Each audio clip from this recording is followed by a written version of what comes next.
Bonjour et bienvenue à tous dans ce nouvel épisode de la musique ukrainienne, de la polyphonie baroque aux racines nationales.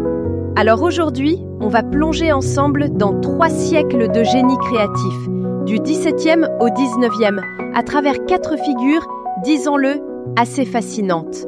Dyletsky, Berezovsky, Bortniansky et Lysenko. Et après, si vous vous demandez pourquoi je suis à ce point enthousiaste, eh bien peut-être parce que la musique, ici, raconte littéralement l'histoire d'un peuple. Et pour moi, c'est ça qui la rend vivante, profonde, parfois même bouleversante. Mon but est simple, vous faire connaître ces compositeurs, leur musique, et rétablir leur véritable place dans la culture ukrainienne, longtemps occultée par la Russie. Commençons, ou plutôt rembobinons jusqu'au XVIIe siècle avec Nikolai Dyletsky. Alors lui, c'est pas seulement un compositeur, non. C'est l'homme qui va ouvrir la porte du langage polyphonique dans le monde slave.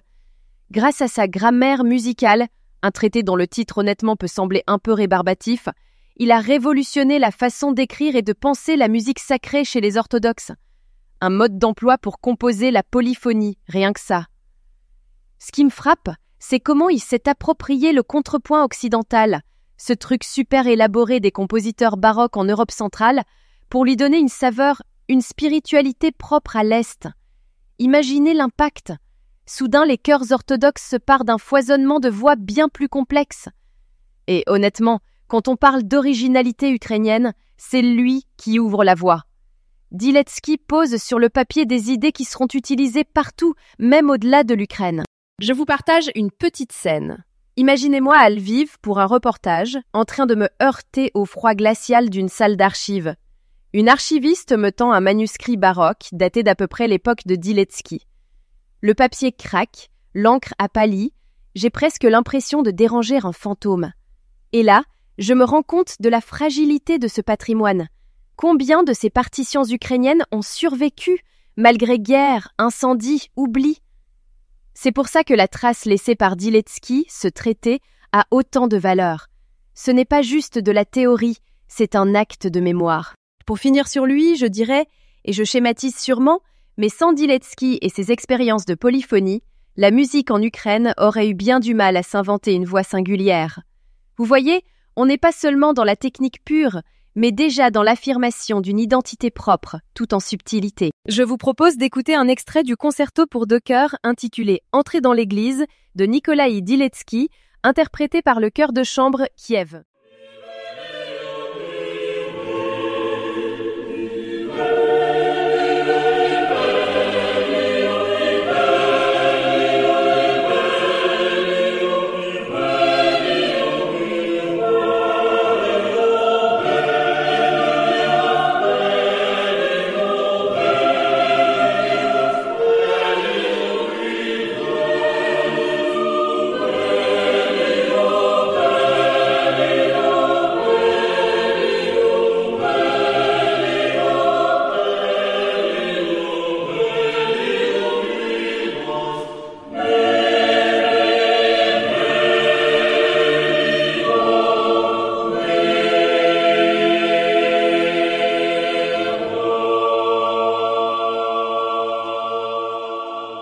Si on avance d'un siècle ou 2, littéralement on saute dans le temps, et là on rencontre Maxime Berezovsky. Il est né en 1745 à Gloukiv. Ce que j'adore dans son parcours, c'est ce côté pont entre 2 mondes, une période où la musique sacrée ukrainienne connaît une sorte d'apogée, quelque part entre Orient et Occident. Après ses débuts à Kiev, voilà qu'il s'envole, ou plutôt qu'il part à Bologne, en Italie. Il étudie à l'Académie philharmonique. Alors là, imaginez le prestige, c'est la même qu'un certain Mozart rejoindra quelques années plus tard. Oui, pas mal, non? J'ai toujours ce petit frisson lorsque j'évoque son parcours. On arrive à une période où la musique sacrée ukrainienne connaît une sorte d'apogée, quelque part entre Orient et Occident. Pour l'époque, c'était carrément une odyssée. Il revient, chargé de ce mélange d'harmonie occidentale et de racines orthodoxes, et il compose des chœurs qui, franchement, n'ont rien à envier à ce qui se fait alors à Rome ou à Vienne. Ce gars-là, il est pionnier. Il compose ce qui est considéré comme la toute première symphonie ukrainienne, en ut majeur, et il s'illustre aussi dans la musique sacrée. Je pourrais passer des heures à vous parler de la force lyrique de sa création. Mais bon, restons sur l'essentiel. Berezovsky, c'est ce jeune génie à qui tout semblait promis et, là, sans prévenir, drame. Il meurt à 32 ans. Honnêtement, chaque fois que je relis ce passage de sa biographie, je ne peux pas m'empêcher de me demander « Et si il avait vécu, mais vraiment, jusque 50, 60 ans ?» Imaginez ce qu'il aurait pu composer. On aurait eu un paysage ukrainien totalement différent, peut-être même une tradition symphonique plus vaste encore. Mais cette perte, oui, c'est tragique, a aussi donné une force mythique à son œuvre, vous voyez? Je vous invite à écouter un extrait de la liturgie 3, Hymne chérubin, de Maxime Berezovsky, interprété par le chœur de chambre Vidrogenia sous la direction de Mstislav Yurchenko.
Et puis, voilà Dmytro Bortniansky.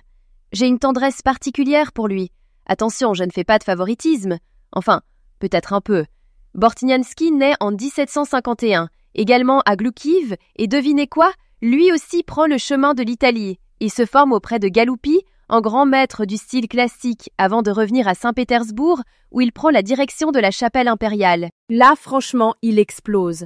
Plus de 100 œuvres chorales sacrées, une série de concertos spirituels qui restent toujours dans le répertoire des églises orthodoxes.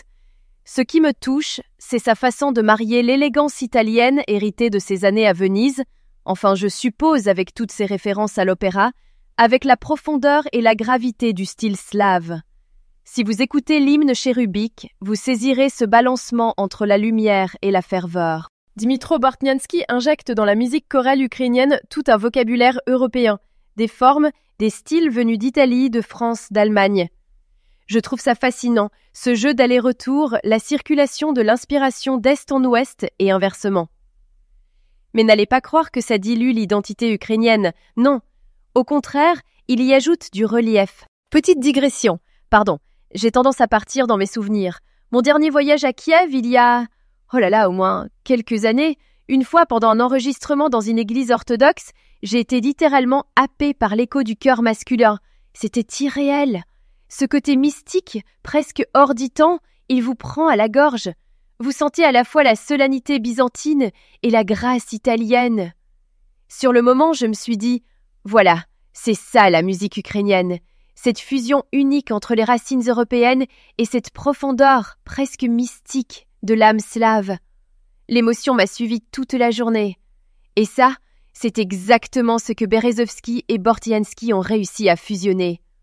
Le résultat, c'est une musique qui résonne au croisement de mondes, et personnellement, c'est ce mélange-là qui me bouleverse le plus.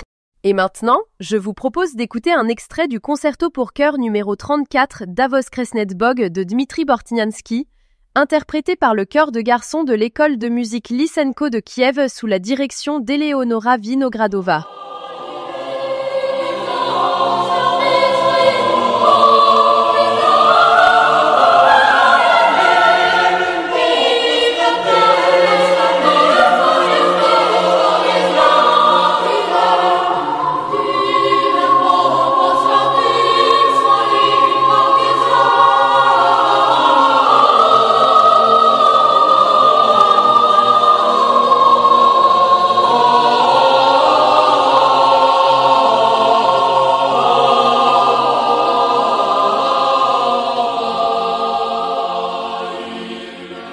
on arrive au 19e siècle et là, comment dire, on change encore de registre avec Mykola Lysenko. L'Ukraine, qui cherche à affirmer son identité, Lysenko devient le symbole, le père de la musique nationale. Pianiste virtuose, ethnomusicologue, un touche-à-tout obsessionnel, c'est le cœur battant du nationalisme romantique ukrainien, vraiment. Il aurait pu choisir la facilité, mais non. Il sillonne la campagne, il collecte des centaines de mélodies populaires, il les arrange, les sublime et les intègre dans ses œuvres, notamment dans ses opéras comme Natalka Poltavka ou Taras Bulba, parfois au risque de sa carrière face à la censure tsariste. Oui, ça ne plaisait pas à tout le monde à l'époque. Vous voyez, c'est quelqu'un qui croyait viscéralement que la musique pouvait transmettre l'âme d'un peuple.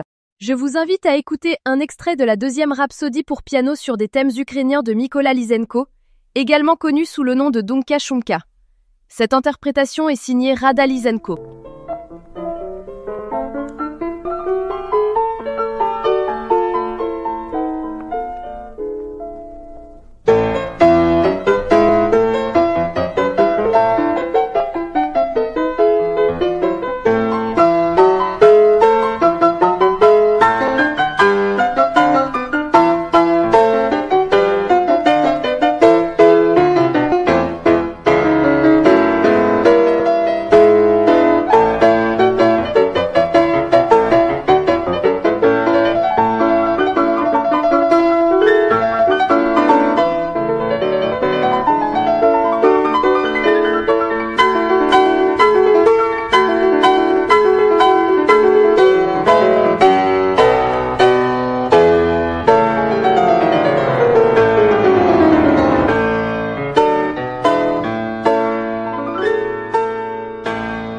Ce qui est beau, c'est qu'avec Lysenko, la musique se fait arme de résistance, manifeste culturel. L'identité ukrainienne s'affirme à travers la musique, qui devient finalement un espace de liberté contre la domination impériale russe. Et franchement, je reviens là-dessus, écouter Lysenko, c'est avoir en tête le souffle d'un peuple tout entier qui refuse la disparition. Alors, avant de conclure, ce qui me frappe dans l'itinéraire de ces 4 compositeurs, c'est leur capacité à rendre chaque note, chaque mot, porteur de mémoire et de résistance. Comme si la musique en Ukraine, ce n'était jamais juste de l'art, c'est toute une histoire d'identité, un acte de mémoire, de résistance et de beauté fragile. Si vous voulez prolonger l'expérience, je vous conseille d'écouter le concerto spirituel numéro 6 de Bortniansky ou l'ouverture de Taras Bulba de Lysenko. 2 portes ouvertes sur l'Ukraine musicale. Pour conclure, je vous propose d'écouter un extrait du chœur religieux Kamopoïdou ou Irej de Mykola Lysenko, interprété par le chœur de l'Académie nationale de musique d'Ukraine sous la direction de Mouravski.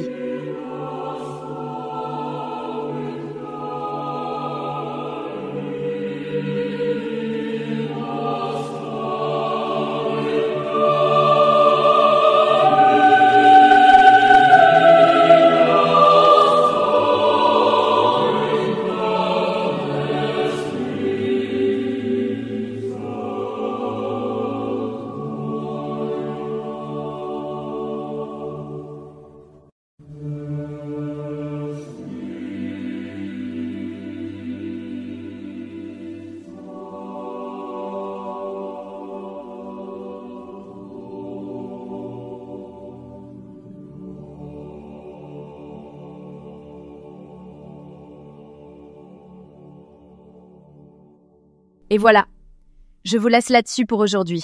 Mais on n'a pas fini, non? Je vous donne rendez-vous au prochain épisode pour explorer d'autres chapitres cachés de cette incroyable mosaïque musicale. Merci de votre écoute et prenez soin de vos souvenirs et de vos musiques surtout.